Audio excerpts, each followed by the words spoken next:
Hi guys, அஸ்ஸலாமு அலைக்கும். Welcome to Taha's kitchen. இன்றைக்கி தாஹாஸ் கிச்சனில் என்ன செய்ய போகிறோன்னா சிக்கன் போண்டா தான் செய்ய போகிறோம். வாங்க எப்படி செய்கிறதுன்னு பார்க்கலாம். ஃபஸ்ட்டு ஒரு மிக்ஸி ஜாரை எடுத்து அதில் பச்சை மிளகாவை போட்டுக்கணும். நம்ம காரத்துக்கு தேவையான பச்சை மிளகா நான் போட்டுக்கினேன். அதுக்கப்புறமா ஒரு கைப்பிடி கொத்தமல்லியை போட்டுக்கலாம். அதுக்கப்புறமா ஒரு கைப்பிடி கருவேப்பிலையை போட்டுக்கலாம். அதுக்கப்புறமா தேவையான உப்பு போட்டுக்கலாம். அதுக்கப்புறமா காரத்துக்கு தேவையான மிளகுத்தூள் போட்டுக்கலாம். அதுக்கப்புறமா இஞ்சி பூண்டு பேஸ்ட்டு போட்டுக்கலாம். இப்போ போய் அரைச்சிட்டு வந்துடலாம். இப்போ அரைச்சிட்டு வந்துட்டேன்.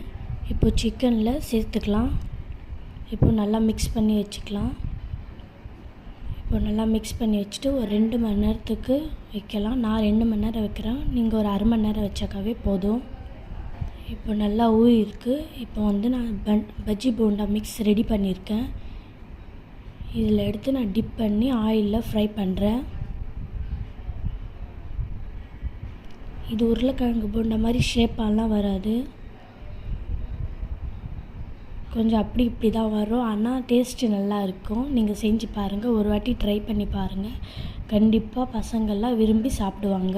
நோன்பு நேரத்துலலாம் இதை வீட்லேயே செஞ்சு கொடுங்க, விரும்பி சாப்பிடுவாங்க எல்லோரும், வீட்டில் இருக்கிறவங்கெல்லாம்.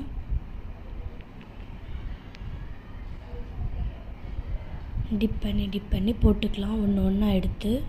இப்போ இதெல்லாம் நல்லா ஃப்ரை ஆகட்டும். ஃப்ரை ஆன அப்புறமா திருப்பி கொஞ்சம் திருப்பி போட்டுக்கலாம்.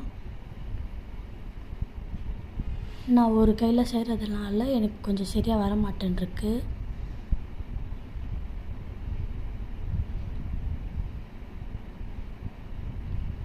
இப்போது எல்லாமே வெந்துருச்சு. இப்போ எடுத்து வச்சுக்கலாம். தாஹாஸ் கிச்சனுக்கு லைக் பண்ணுங்கள், கமெண்ட் பண்ணுங்கள், ஷேர் பண்ணுங்கள், சப்ஸ்கிரைப் பண்ணுங்கள். அஸ்ஸலாமு அலைக்கும்.